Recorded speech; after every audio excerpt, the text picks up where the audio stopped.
Саргузашти Ҳотами Той, сафари саввум. Ҳотам аз духтар рухсат гирифта ба ҷониби биёбони Ҳумро раҳсипор шуд ва намедонист ки биёбони Ҳумро ба кадом тараф аст. Таваккал карда мерафт ва суроғи он ҷоро аз ҳар кас мепурсид. Лекин ҳеҷ кас хабари биёбони Ҳумроро намедонист. Алқисса баъд аз як моҳ ба ҷое расида дид ки кӯҳи бузурге сар ба фалак кашида.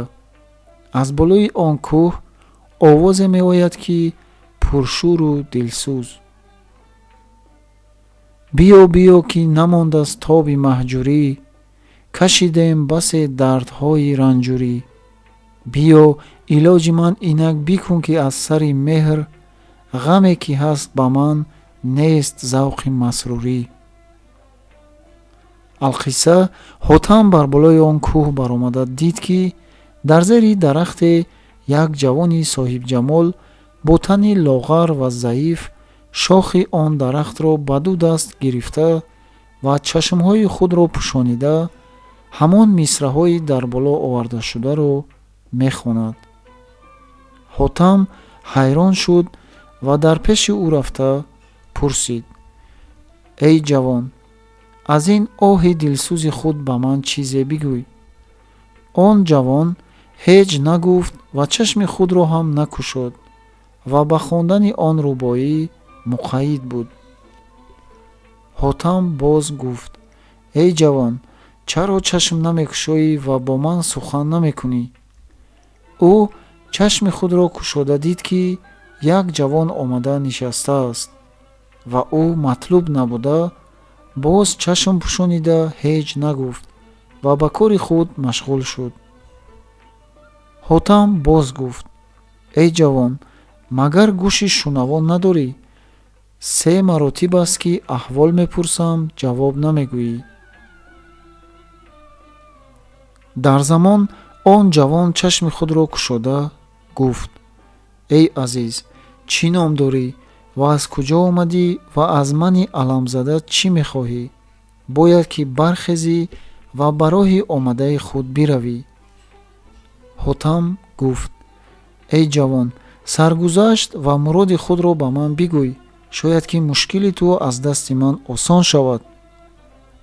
Он ҷавон гуфт: эй бузург, мисли ту касони бисёре дар ин ҷо омада аҳволпурсӣ карда рафтанд ва бозгашта наёмаданд ва ту ҳам яке аз онҳоӣ. бархез ва ба роҳи омадаи худ бирав ва маро ранҷа мадор. Ҳотам боз гуфт: эй ҷавон, ба ҳаққи он худое ки марову туро офаридааст, аз аҳволи худ ба ман чизе бигӯй, то маро орзу дар дил намонад. Он ҷавон гуфт: эй азиз, соате дар пеш биншин ва аз рози дилсӯзи худ ба ту чизе бигӯям. Ҳотам бинишаст. Он ҷавон идома дод: эй азиз, ман марди савдогаре будам. бо ҳамроҳии қофила аз зери ин кӯҳ мегузаштам. маро ҳаваси дидани қулаи кӯҳ ба хотир афтод. чун наздики ин дарахт расидам, дидам ки нозанине рӯй ба монанди панҷаи офтоб дар зери ин дарахт нишастааст. дар ҳол тири ишқи он нозанин дар ҷигари реши ман расида ҷой гирифт ва аз ҳуш рафта дар ин мақом афтодам. дидам туро зи даст бирафт ихтиёри дил, оре зи дасти дида хароб аст кори дил. алқисса баъд аз соате чашм кушода дидам ки он моҳрӯй сари маро бар болои зонуи худ ниҳода гулобу атр бар рӯи ман мезанад. аз ин марҳамати он моҳрӯй шӯриши дили ман ҳазорон ҳазор зиёд шуд ва аз ҷои худ бархоста гуфтам: эй оламсӯз, дар ин мақом ба кадом сабаб омадӣ ва аз кадом синфӣ? Он нозанин гуфт: эй ҷавон, бидон ва огоҳ бош, ман париям ва ин қуллаи кӯҳ макони ман аст. ва боз гуфт: чун ту одамизодеро мехостам, солҳои сол орзуе дар дил доштам, имрӯз ба он орзуям расидам. аз ин сӯзи дилсӯзи он моҳрӯй молу матоъ ва қофиларо фаромӯш карда бо ҳамроҳии ӯ дар ин мақом будам. баъд аз чанд рӯз ба ӯ гуфтам: эй барно, дар ин биёбон будан чӣ фоида дорад? бояд ки ба ободӣ рафта дар миёни мардумон умр ба сар барем.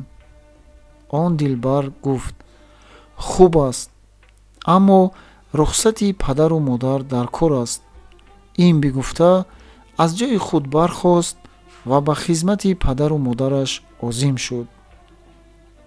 боз гуфтам: эй нозанин, кай хоҳӣ омад? ӯ гуфт: баъд аз 1 ҳафта дар ин ҷо хоҳам расид ва ту аз ин ҷо ба ҷои дигар нарав ва дар ин мақом мунтазир ба омадани ман бош. ман гуфтам: некӯ бошад. акнун аз он замон то ба ин 7 сол гузашта меравад ки ҳеҷ он парӣ биёяд. ман ба ҷое рафтан наметавонам, мабудо ки биёяд маро аз ин мақом наёбад ва аз ман ранҷа шавад. акнун эй азиз, маро тоқат намондааст ки аз пайи ӯ рафта нишон ва асар аз ӯ биёбам. ба қуввати ман барги ҳамин дарахт сабаб шуда об аз ин чашма менӯшам. акнун ба ҳоли худ назар месозам, осмон баланду замин сахт. чун ту касони бисёре омада аҳволпурсӣ карда рафтанд, вале дигар гашта наомаданд. сабаб ин буд ки бо ту такаллум накардам. ҳотам гуфт: эй ҷавон, чӣ ном дорӣ? ҷавон гуфт: Тамими Хоразмист номи ман. ҳотам боз илова кард: он парӣ номи худ ва қабоили худ ва макони худро гуфта буд ё на? ҷавон гуфт: эй азиз, номи ӯ Алқампарӣ ва қабоили ӯ Алқон аст ва аз макони ӯ ҳеҷ намедонам, аммо ба ҷониби рост чанд қадам ниҳода буд. ва ин байтро илова намуд: ғоиб ту ҳастӣ аз назар гулро тамошо чӯ кунам? чун лола доғ аст дар ҷигар, гулгашти саҳро чун кунам? алқисса ҳотам гуфт: эй ҷавон, ту ба кори худ машғул бош ва маро мисли дигарон мапиндор. ман низ молу ҷони худро дар роҳи худо бохтаам ва ба кори бандагони ӯ ҷон фидо месозам. инак аз пайи маъшуқаи ту рафтам ва ту дар ин мақом бошӣ. Тамими Хоразмӣ гуфт: некӯ бошад. алқисса ҳотам аз Тамими Хоразмӣ ҷудо шуда ба ҳамон тарафе ки парӣ рафта буд равон шуд. баъд аз чанд вақт аз қуллаи ин кӯҳ гузашта ба қуллаи кӯҳи дигаре баромада дид ки дарахтони бисёре сар ба фалак кашида ва дар миёни он дарахтон суффаи ороста ва музайян. бар болои он суффа баромада бинишаст. баъд аз соате аз кулвори худ кулчарезае бароварда ба қадри иштиҳо тановул намуда ба хоби фароғат муқайид шуд. ҳангоми шом буд ки 4 паризоди моҳрӯй омада диданд ки бар болои суффа одамизоде хобидааст. ҳамаи эшон бар сари болини ҳотам бинишастанд. баъд аз 4 соат ҳотам аз хоб бедор шуда дид ки 4 паризоди офтобталъат бар болои маснадҳо рӯ ба рӯи ӯ нишастаанд. дарҳол аз ҷои худ бархост ва бо он нозанинон салом кард. паризодон ҷавоби салом дода пурсиданд: эй одамизод, дар ин ҷо чӣ гуна расидӣ ва бо кадом матлаб дар ин мақом омадӣ? ҳотам ҷавоб дод: эй нозанинон, маро дар ин ҷо худованди олам овард ва ман барои алқампарӣ ба кӯҳи алқон меравам. Паризодон инро шунида гуфтанд: алқампарӣ духтари подшоҳи париёни кӯҳи алқон аст. ҳотам гуфт: эй нозанинон, тамими хоразмӣ ном ҷавонеро ба худ гирифтор карда ваъдаи васл дода рафтааст. Паризодон гуфтанд: ӯро чӣ афтодааст ки ба одамизод ваъдаи висол диҳад? Магар туро ҳуш рафтааст ки ба ин роҳи пурбалову офат меравӣ? агар 1000 ҷон туро бувад, якеро нахоҳанд гузошт. ҳотам гуфт: эй ҷаҳонсӯзон, алҳол бо ин бечора ваъда карда омадаам. ҳар чӣ пеш ояд хоҳам дид. банда ба ҳеҷ кас хилофи ваъда накардааст. париён гуфтанд: эй одамизод, бояд ки чанд рӯз бо моён дар ин мақом мусоҳиб бошӣ. баъд аз он ба ту роҳи кӯҳи алқонро нишон хоҳем дод. ҳотам некӯ бошад гуфта бо онҳо бимонд. ҳотам чанд рӯзро дар ин мақом бо паризодон ба айшу ишрат гузаронида гуфт: эй паризодон, бояд ки фақирро ба кӯҳи алқон расонед. паризодон хуб аст гуфта бо ҳамроҳии ҳотам 7 шабонарӯз ба тарафи кӯҳи алқон роҳ рафтанд. баъд аз 7 шабонарӯз ба ҷое расида гуфтанд ки: эй одамизод, акнун моёнро рухсат фармо ки ҳадди моён дар ҳамин мақом аст ва аз ин пештар рафтан моёнро ҳад нест. боз гуфтанд: эй одамӣ, бояд ки аз ин роҳи рост набароӣ. баъд аз чанд рӯз ба доманаи кӯҳе хоҳӣ расид. ҳотам бо паризодон видо карда ба тарафи кӯҳи алқон равона шуд. ба ҷое расида 2 роҳ дид ва бар сари он 2 роҳа қарор гирифт. посе аз шаб гузашта буд ки аз як ҷониби биёбон овози гирьяву нола меояд. дар дил гуфт: эй ҳотам, чун камари хизмат барои худо бастаӣ, аз соҳиби ин овоз низ хабар бигир.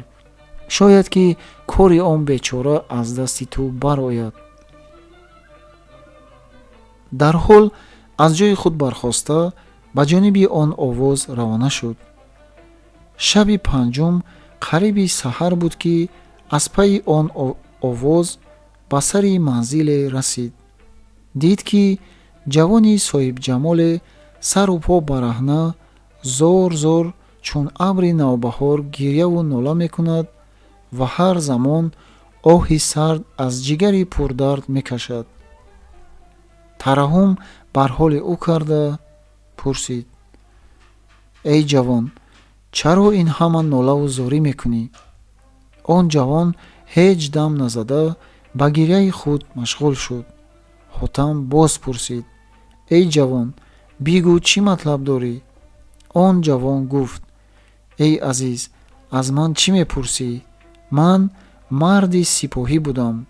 барои коре аз шаҳр баромада роҳ гум карда, ба ҳукми қазову қадар гузорам ба сарманзиле афтода, дидам ки аҷиб манзиле ороста.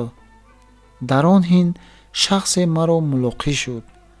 аз он шахс пурсидам: ин маконро чӣ ном аст ва волии ин макон кист? он шахс гуфт: волии ин маконро мусаххари ҷоду мегӯянд. тарсида аз он ҷо дуртар рафтам. ба ҷое расида дидам ки боғе олӣ. ба дидани ин боғ маро дил моил шуд. наздик расида аз асп фуруд омадам ва дар он боғ даромадам. чанд қадам роҳ рафта будам ки парирӯёни соҳибҷамол бинамуданд. донистам ки ин боғ аз они париён аст. дарҳол аз он ҷо муроҷиат намудам. иттифоқо яке аз эшон маро диду гуфт: эй одамизод, ба куҷо меравӣ? баргард. ҳангоме ки назарам афтод, мадҳуш шудам. аз нова гурехта ба новадон гирифтор шудам. баъд аз соате ба ҳуш омадам, дасти маро гирифта бар болои маснад дар назди худ бинишонд ва ба нозу карашма дилу ҳуш аз ман даррабуд ва ман ба сурати ӯ назаркунон ҳайрон будам ва ӯ бо ман овезон. дар ин ҳин падари ӯ даррасид. ҷӯшону хурошон ба чандин ғазаб хост ки аз гардани духтар гирифта ба замин занад ва устухони ӯ нарм нарм шавад. духтар гуфт: эй падар, банда бегуноҳам. аввал маро гуноҳ собит кун, баъд аз он ҳар чӣ хоҳӣ бикун. дар ҳол он духтарро ба замин ниҳод. дояи он духтар дар он мақом ҳозир буд. ӯ гуфт: эй бузург, раво надорем ки кори беҷо аз ин духтар бар вуқӯъ ояд, боиси харобии мову шумо шавад. аммо ҳарфе дорем, мехоҳем ки ба шумо арза намоем. падари духтар гуфт: бигӯ. доя ҷавоб дод: филҳол маълум мешавад ки ин духтар ба ҳадди булуғ расида ва аз ҷабҳаи ин ҷавон осори бузургӣ зоҳир мешавад ва аз рӯи шарму ҳаё ҳанӯз сухан нагуфтааст ва соҳиби хилму тамкин будааст ва муносиби домод шудан дорад. дар ҳол падари духтар гуфт: ба 3 шарт ин ҷавонро ба домодӣ қабул хоҳам кард. аркони давлати худро ҷамъ карда 3 шарт дар миён андохт. яке аз он 3 шарт ин ки як ҷуфт ҷонвари парӣ ба ман биёрӣ. дуюм, муҳраи мори сурхро биёрӣ. сеюм, дар деги равғани ҷӯшоӣ дароӣ. ман ҳамаи шартҳоро аз камоли рағбат ва муҳаббат қабул намудам ва аз барои ин ҳама матлаб дар ин ҷо ҳайрону саргардон нолаву зорӣ мекунам. ҳеҷ кас нест ки ба доди мани бечора бирасад ва мақсуди маро ҳосил созад. ва новаки мижгони ӯ дар ҷигар халида дар ин парраи биёбон ҳайронам. ҳама саргузашти худро як як баён намуда ин байтро мехонд. ман худ нашудам ба даст бисмил, зад новаки ӯ ба паҳлӯи дил. саргашта шудам дар ин биёбон, аз ғамзаи ҷоду мебарад дил. алқисса боз ҷавон гуфт: эй ҷавон, муддати 2 сол аст ки дар ин биёбон ба ин ғами бепоён гирифторам. ҳотам гуфт: хотири худро ҷамъ дор, ҳама он шартҳоро ба ҷо оварда туро ба он нозанин восил мегардонам. дар ҳол ба дили худ гуфт: ҷуфти ҷонвари парӣ дар дашти мозандарон хоҳад буд, на ба ҷои дигар. алқисса бо он ҷавони нолону гирён видо карда ба ҷониби дашти мозандарон раҳсипор шуд.